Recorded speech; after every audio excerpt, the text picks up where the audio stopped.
It's so nice to see you again, Janine. So happy to be here with you, and thank you so much for joining us in this fifth episode of the Transformative Conversations and talking about something that both of us, I guess, really love and are fascinated with, which is stories and narratives, being both practitioners and advocates of narrative coaching and the narrative approach in supporting other people. It's so nice to have you here, Janine. It's wonderful to be with you, Paul, and thank you for this time together. And hello to everybody out there watching. Janine, I want to ask you, how are our stories about what's happening now impacting us? What's going on? What are you observing? Well, I'm noticing right now that many people are having this experience of loss, confusion, fear, stress, all sorts of reactions to having such a significant change of what was to what is. And how everybody responds to that is obviously unique to the individual. But I know, like for myself, just every day waking up and wondering what's different today, what's new today, and how do I navigate and how do I create new stories and how do I deal with stories of what was and that attachment to what was and allowing those things to let go and just noticing all those steps for people that are happening at such a rapid pace. Mm, Quite often, they get into that amygdala hijack because it's mm, very disconcerting to have had something be a certain way for so long and then suddenly a very clear line and not knowing what will happen next and how that shows up in our environment, all those stressors. mm. That's so true. And it's been 6 months, half a year of uh, a totally different and changed world. And I'm noticing that people are having all different sorts of versions of their life going on. As it's going on, as it's progressing, and also as it's being recollected. So I wanted to ask, where should the focus be? Because a lot of us are thinking about this uncertain future. And I'm suspecting, I'm sensing it's causing rumination rather than ideation. A Yes. lot of people, and we talked about this briefly earlier, is about where did my life go? And therefore, that heaviness tends to affect this situation that they're in right now. What are your insights here? Where should we focus? With so much changing, it's good to be aware of what was. That's where we come from. Those are our we have stories of origin, stories of our communities, our rituals, our cultural upbringing. And so some of that, of course, we want to stay. When we become attached to the stories of what used to be that Mm, no longer are and may no longer be, mm, we put ourselves in emotional risk. mm, And it really doesn't serve us to be able to meet the challenges that we're in now and find a way to move forward in new ways that can be uplifting and imaginative and creative. And even thinking about the future can be a little dangerous because, as you said, the ruminating of, mm, well, what if I did this? What if I did that? When mm, there are so many unknowns. mm, And sometimes I'm noticing with a lot of clients, they're looking to the future, wanting to pull the past and put it on top of the future. It will become again as it was. And we don't know that. And while it may give us that moment of relief thinking, oh, I can have those old stories again in the future, it isn't really putting us in touch with reality. And so it's shaky ground to be standing on. But if we can sit in the stories of what really is our now without judgment and from a place of compassion, we can slow things down and begin to see beyond the blur of the craziness and all the chaos. And there are moments of opportunity in that that are amazing. This is the place in which we can begin to think about and create and explore and discover, what would we like our new stories to be? What is the story now that we want to continue forward? And what might be some possibilities? And in that space of slowing down, of course, we know through neuroscience, we can access the more creative aspects of our brain. So that in and of itself, getting that cortisol rush down is going to make us feel a whole lot better. And so really being able to slow ourselves down, look at the skills, the gifts, the talents that we have, looking at what is it that really matters to us that we want to take forward, possibly in a new way. And what is it that we can focus on that is in our field currently that we can have gratitude for and want to create more of in these new ways. And I find that when people take that opportunity to slow down and be in the moment, they begin to settle and create that open space for what might be and appreciate what is. Well, I can say for a fact that thanks to you, Angela, and the rest of the Wisdom Circle and our conversations, this kind of support for me is real. And I get it also here at home. I think despite the discomforts, despite the fear, despite the anxiety, and I'm sure you get this too. The question all the time is how do we do it? Where do I begin? Where do I start? Especially for this sense of stuckness. Or a client yesterday called it a wall, and I said I thought walls were only built in the U.S. But the way he described the wall, it was very different. He said I just woke up one day, Paul, and saw a wall, and I looked to the right, wall. I looked to the left, wall. So where do I begin? What do I do? And his situation was because the market was shifting for his industry. There's the uncertainty, right? For 2021, for 2022, do I still have a job? He's gainfully employed, but how do we begin, Janene? What can we do to support ourselves and others? That's a really good question, Paul, and I can definitely relate. For myself, I actually have a family member that whose life has been completely turned upside down with COVID happening, loss of a job, leaving his home, his marriage is ending.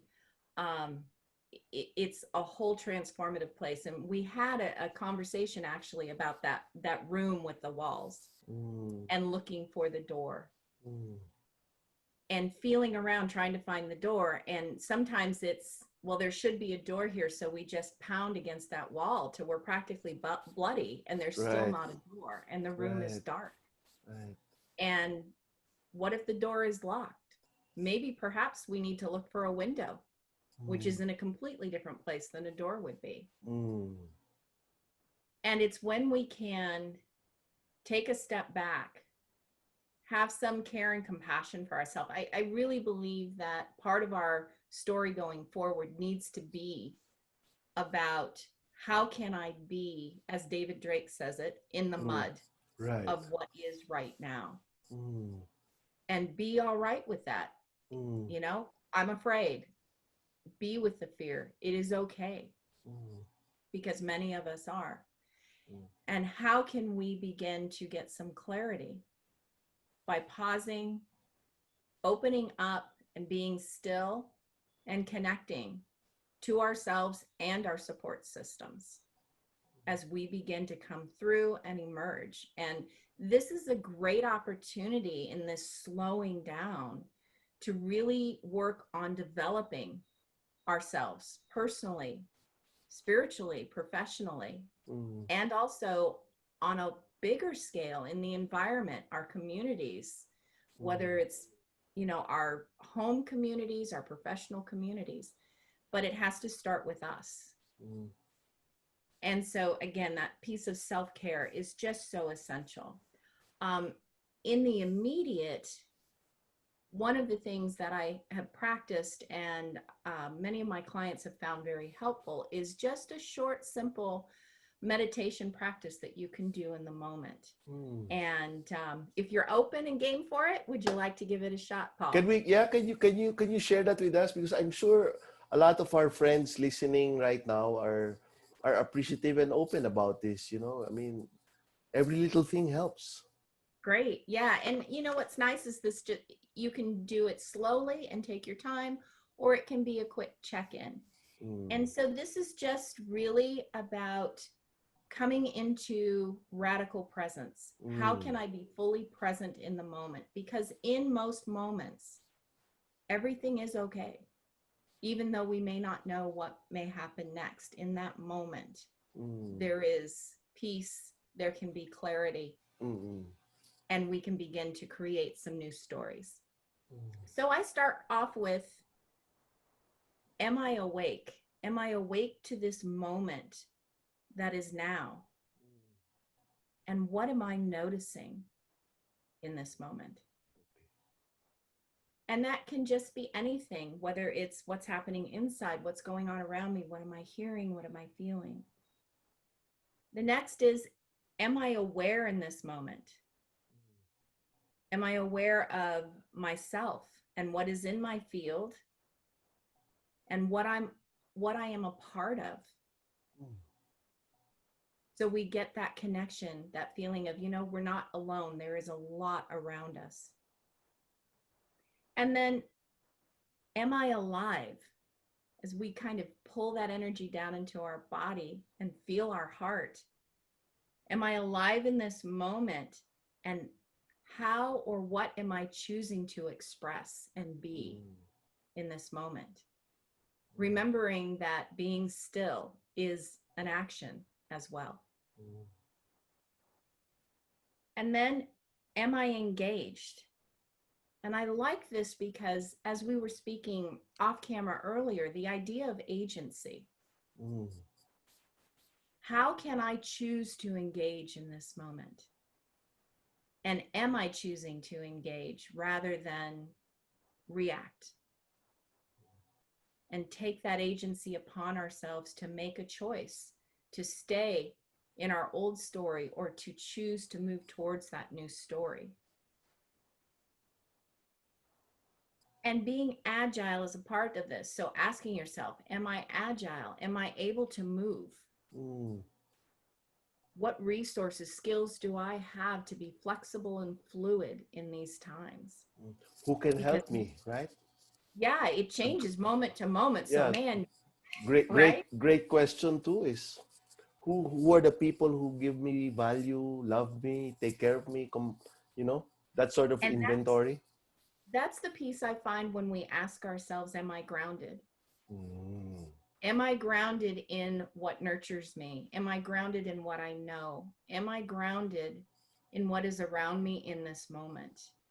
And that brings us to the end of that meditation. But it's one way of supporting ourselves in the moment. But I agree that external support is also so essential.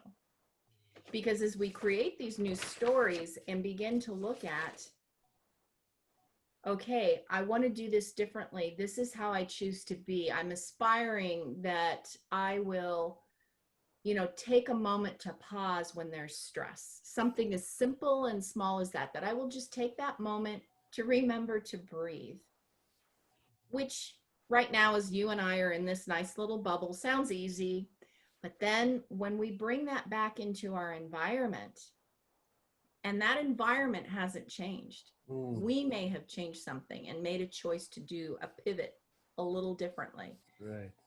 But all of a sudden, we're back in that environment. And we want to be able to sustain this new place. And that's where the support comes in. Much like a tree coming out, a little sapling needs that post when the winds are blowing to hold it until it grows enough into that new way of being, that new story. is finding out who can I reach out for, like you were saying earlier, and noticing that even when times are difficult, as you said, Paul, in the family, the love that is there, that because we've slowed down and have those challenges, we nurture. And so to remember those resources with family and friends, and for some of us, even our coworkers, that can be a way to strengthen everybody in the environment. If we can be kind with ourselves and playfully experiment with possible stories of how we want to go forward, and have compassion with ourselves and others as they are navigating that way, really stepping into what we find that matters, which whenever there's chaos and trauma and difficulty, what rises to the surface at the end of the day is what really matters, and begin to release all that doesn't matter. And we can step into this place in a new way, and really grow and strengthen our new stories despite what's happening. And we can choose how our story goes for us, even when we can't necessarily do much about the story that's happening outside of us. Beautiful. Thank you so much. That was so rich for a lot of people, especially when the stories have become very confusing. When the stories, the themes have changed. I had such a wonderful musical going into 2020, and then suddenly nobody told me that it was a Brian De Palma film, you know, and Yes. with a touch of Hitchcock and a little bit of Tarantino. So so so nobody prepared me for that kind of storyline, right? Yeah. And for those who are listening and observing and you know just sharing the moment with me and Janine, me and Janine we've had a great fortune of working with David Drake, who is the founder and author of this whole movement of narrative coaching. Narrative coaching and narratives and stories are very important, especially at this point. I don't know why, Janine. Just during the whole time since March, at around the middle point, at around the third and fourth month, that's when I started to realize, okay, so this is my threshold. And then therefore I started to, you know, claw back to everything that we learned from David and started to understand, okay, all right, so shifts are in order. Yes. You know? You know, I find it very interesting that all of humanity is experiencing that moment of standing in the crucible. Right. And it isn't a comfortable place to be. Oh man. You know, it's a little hot there standing in the crucible as you're like, the world feels, you know, literally like it's on fire everywhere. And the wonderful thing about that discomfort is that opportunity that lies before us to cross over that threshold and see what might be there on the other side. But it is not an easy thing to do, and it's not for the weak-hearted. It takes strength and courage to stand there in that discomfort and decide, I am willing to let these things go because they no longer serve me and will not allow me to get out of that closed-in room and go to a new place. And so I must choose to fall with whatever might happen and walk through to that other side into new possibilities. We're And it's 18,000 kilometers away, and that was the thought going through my mind, my friend. Yeah. Right. And you know, there's a power in choice. You know, right now there's so many things that seem so incredibly out of our control, but we always have the power to choose. It is one of our greatest powers is our ability to choose how we will experience this moment. What can we do? What will we allow for ourselves? How will I nurture myself in this moment? How can I support and nurture others? These are all choices that we can make. Right. And when we can do it with compassion, kindness, and grace, then it becomes easier to move through this. I was amazed. It's like when you were leading up to it, the word that I was like, Judith Glazer was whispering in my ear, and David Drake was, reminding me it's about choice making. And then there you go and said it. It's unbelievable. Being compassionate to oneself, choice making. Yes. Being non-judgmental, choice making. Mm-hmm. Choosing where we put our energy, choice making. And I think this is powerful for a lot of us, a personal power that just needs to be highlighted. And I just love the fact that you reminded us in such a very simple yet very eloquent way. Janine, no better way but to ask really, how can we reintegrate a new story? This is probably book one of Yeah. a series, Yes. right? It's a great question, Paul. Reintegration is really that tender place. We have something new. I think very much of a child learning to walk, and Yeah. they're all over the place, Right. and they're not steady. And you want to make sure that there's nothing sharp in the way, nothing for them to trip and fall over. And so we need to do that for ourselves by reaching out and asking for those that we trust, have our best interests at heart to support us. And baby steps. Baby steps are crucial, because you don't expect, a child that's learning to walk to go from sitting to running. They must crawl before they walk. I mean, children who do not go through crawling, actually, it affects them developmentally later. There is a crucial part of crawling. And so to give ourselves that permission to crawl, and then to take baby steps, and know that we're going to fall sometimes, and that's all right. That's part of the learning. We learn more in failure than we do success. Absolutely. And that the story is ongoing, and that we can pivot at any moment. If we find ourselves moving towards an old story or an old way that we don't want to be, when we catch ourselves, we can make that choice. You know what? I choose to move into the new story. What is the one small thing that I can do in this moment, that I can choose to pivot me back in the direction that I'd like to be experiencing and moving in towards? So that would be really my best suggestion. Compassionate baby steps. Know that you're going to fall, but we can all bounce forward as we move through this. Thank you so much, Janine. Thank you for sharing your time. Janine, would you like to share with the audience before we go? Well, I'd like to thank you so much for this opportunity to just be in conversation with you, and this opportunity to just be out there. And I really just want to remind everybody to be in your heart with yourselves and each other in a kind, compassionate way, especially during these really challenging times. And remember that in challenges, there are great opportunities for new creative ways of being. As far as what I'm doing, I'm currently studying again under Dr. David Drake in integrative development, which is a step beyond coaching. Absolutely fascinating. And I'm enjoying that and integrating that into the other things that I have learned, CIQ with you and narrative coaching and many other things.